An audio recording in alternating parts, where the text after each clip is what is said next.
Sabtu malam, sejumlah ketua partai politik dari Koalisi Indonesia Maju Plus menghadiri pertemuan di kediaman Presiden Prabowo Subianto di Kertanegara, Jakarta Selatan. Apa saja kemungkinan yang jadi pembahasan dalam pertemuan ini? Kita bahas bersama Direktur Eksekutif Trias Politika Strategis Agung Baskoro. Dan kami juga masih menunggu politisi Partai Golkar Ahmad Doli Kurnian yang nanti juga akan bergabung bersama kami. Mas Agung, selamat Sudah petang. bergabung. Waalaikumsalam. Mas Agung, kalau menurut Anda pertemuan kemarin iyakah hanya pertemuan biasa atau mungkin ada hubungannya juga dengan pernyataan Presiden Prabowo yang minta waktu untuk bekerja dulu? Iya, kalau dibilang biasa, nggak biasa juga, karena memang ada banyak hal yang harus beliau respon dalam beberapa waktu ke depan. Dan kita tahu yang paling disorot oleh publik hari ini adalah soal PPN 12%, Mbak Cindy. Kemudian ada soal pilkada tak langsung, ya kemudian juga ada soal semi pengampunan para koruptor ya, seperti itu. Jadi hal-hal semacam itu perlu direspon, tapi di luar itu semua, memang pertemuan rutin ini untuk mensolidkan ya Koalisi Indonesia Maju Plus biar seirama sekata merespon hal-hal tadi. Yang kedua juga memastikan ya sinkronisasi kinerja antara lembaga eksekutif maupun legislatif bisa terlaksana dengan baik, karena tanpa itu semua bisa dikhawatirkan ada miskomunikasi yang itu bisa menambah beban kerja pemerintah ke depan. Nah, di luar itu kita tahu bahwa PDIP ada di seberang kekuasaan, dan pasca penetapan Mas Hasto sebagai tersangka, ada beberapa hal yang perlu disikapi supaya tidak terlampau jauh ekses dan efeknya kepada koalisi maupun pemerintahan secara keseluruhan. Dan kita tahu ya, saya menunggu sebenarnya apa saja video-video yang katanya bisa menggemparkan situasi politik nasional itu dan sedikit banyak menyeret pejabat publik kita yang masih menjabat maupun yang sudah tidak lagi menjabat. Dan bisa jadi itu bagian dari komunikasi yang disampaikan, bisa juga itu tidak, tapi yang jelas dengan bertemunya Presiden dengan Ketua-Ketua Umum Partai Indonesia Maju Plus itu membuktikan bahwa ya koalisi ini solid support mendukung pemerintahan Prabowo Gibran. Apalagi kita tahu ketika soal PPN ini kan yang menolak hanya PKS ya Mbak Cindy, tapi PKS berdiam diri, yang malah digantikan oleh PDIP seperti itu. Artinya apa? PKS di sini bersama Nasdem dan PKB tahu bagaimana etika berkoalisi, tahu harus kapan bersuara dan tidak bersuara. Seperti itu sebagai pengantar, Mbak. Oke, kita konfirmasi langsung ke Bang Doli yang sudah bergabung. Bang Doli, kemarin ketemu sama Presiden Prabowo Subianto, bahas apa aja? Kan ketum parpol juga banyak yang menteri, bahkan Menko. Iya, saya kira pertemuan itu kan pertemuan yang memang selama ini sudah dilakukan dan dijanjikan oleh Pak Presiden bahwa akan sering berkomunikasi dengan para ketua partai politik ya.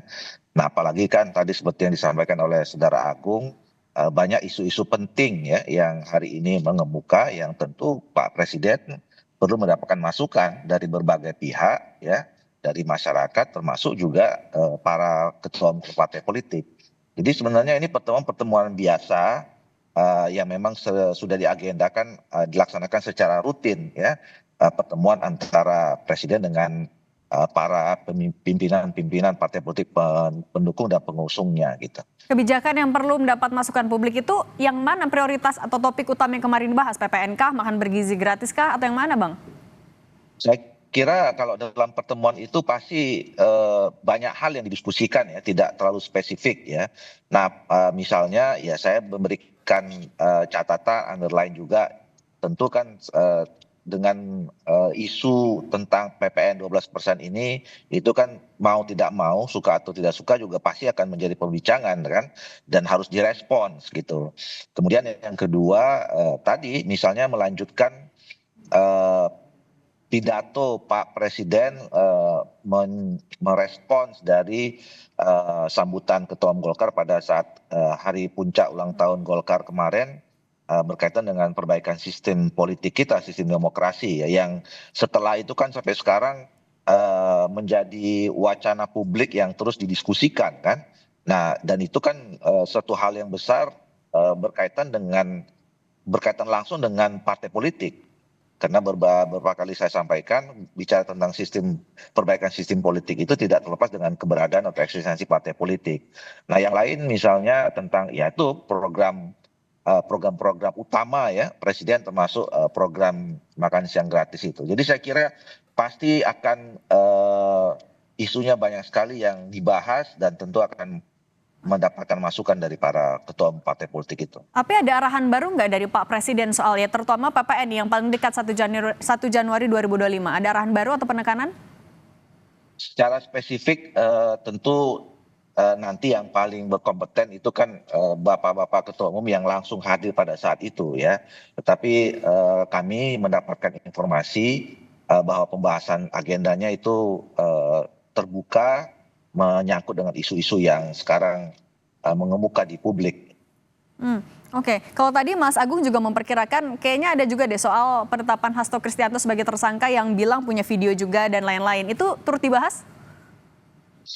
Ya itu kan apa ya, kalau soal Pak Hasto saya kira kan itu kewenangannya ada di penegak hukum ya, yang sudah menetapkan status hukumnya. Saya kira juga sebagai presiden, sebagai kepala negara, dan kita juga sebagai negara hukum ya menghormati proses hukum itu yang sekarang sedang dilakukan oleh KPK. Tapi artinya dibahas nggak kemarin? Spesifik. Saya kira tidak secara spesifik ya membicarakan itu gitu. Oke. Mas Agung, kalau menurut Anda tadi ya ada beberapa poin yang memang dibuka topiknya oleh Pak Prabowo untuk mendapatkan masukan. Apakah ini bersinggungan dengan tadi Anda bilang mau menyolidkan lagi? Apakah artinya mau menguatkan pandangan atau justru sebenarnya ada yang berbeda pendapat dari Kimples sendiri terkait beberapa kebijakan Pak Prabowo? Kalau berbeda mungkin tidak ya Mbak ya, dan itu diuji ketika soal wacana PPN 12% ya, di mana PKS yang sebelumnya berada di seberang pemerintah kemudian sekarang masuk itu memilih untuk diam. Dan peran PKS itu kini digantikan oleh PDIP. Nah, mensolidkan ini penting, kenapa? Karena yang akan dihadapi ini kan PDIP nih Mbak. Ya, yang beberapa waktu kemarin cukup sukses mengorkestrasi kebijakan soal revisi Undang-Undang Pilkada di MK ya.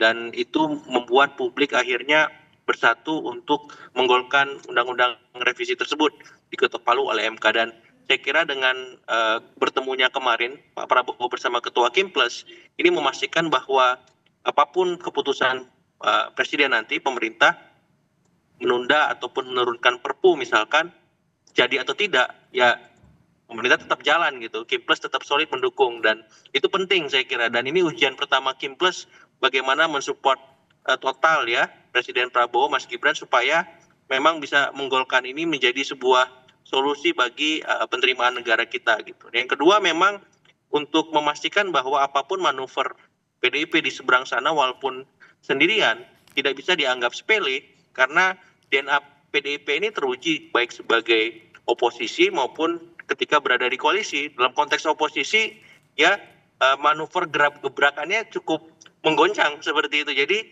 mau nggak mau memang harus terus ditempatkan sebagaimana posisi Kimples yang mayoritas di elit, karena PDIP ini juga dalam tanda petik mayoritas di wacana publik, di nalar publik kita, dan itu dalam konteks ini ya sama pentingnya gitu. Jadi saya melihat hal semacam ini perlu terus dikomunikasikan, disinkronisasikan supaya tidak ada celah ya kekurangan, keterbatasan apapun ketika pemerintah membuat kebijakan baik yang populis maupun yang tidak, seperti itu. Nggak ada celah. Oke Bang Doli, tapi kalau menurut Anda sebenarnya apakah memang ada pesan bahwa Kimples ini solid yang mau disampaikan oleh Kimples melalui pertemuan kemarin kepada publik dan juga kepada PDIP? Ya, saya kira ada pertemuan atau tidak pertemuan itu selama ini kan Koalisi Indonesia Maju ini tetap solid ya. Kita bisa lihat itu waktu kemarin di Pilkada, dan kemudian memang betul tadi disampaikan sebagian besar ketua umum partai politik Koalisi Indonesia Maju ini kan berada dalam kabinetnya Merah Putih ya, di bawahnya Pak Prabowo. Jadi sebetulnya secara otomatis ya secara informal antara Pak Prabowo dengan para ketua umum partai politik ini ya bisa saja kapan saja ketemu, berdiskusi, dan itu menunjukkan bahwa memang kita selama ini tetap solid ya. Dan memang kan selama tradisi kita ya dari pilpres ke pilpres, dari pemilu ke pemilu, ya yang namanya koalisi itu kan tetap terjaga ya biasanya ya. apalagi kalau di awal-awal pemerintahan pasti semuanya kita tetap menunjukkan soliditas kita. Dan itu penting, soliditas itu. Oke, soal soliditas di 2025, kalau Mas Agung melihatnya ini juga akan jadi salah satu yang jadi fokus Pak Prabowo dan Kim Plus kah di awal pemerintahan Pak Prabowo di tahun 2025 ini?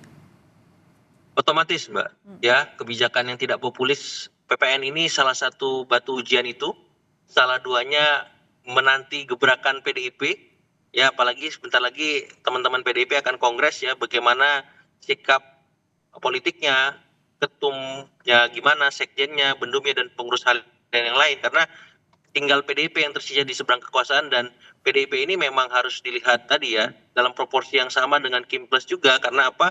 Karena pengalaman DNA politik mereka sebagai kekuatan di seberang pemerintahan cukup sukses ya, mengorkestrasi itu secara maksimal di setiap kebijakan, dan ketika publik masuk dalam nalar yang sama dengan PDIP, nah ini akan dilihat apakah Kim Plus ini solid ya, apakah ada yang balik badan, apakah ada yang balik setengah badan, apakah yang tetap total 100%, seperti Golkar misalnya Bang Doli. Oke, kalau gitu terima kasih Mas Agung Baskoro, Direktur Eksekutif Sama-sama. Trias Politika Strategis, Mbak dan Dini, Bang Ahmad Bang Doli. Doli Kurnia sudah berbagi di Kompas Sama-sama. Petang. Sehat selalu semuanya. Sama-sama.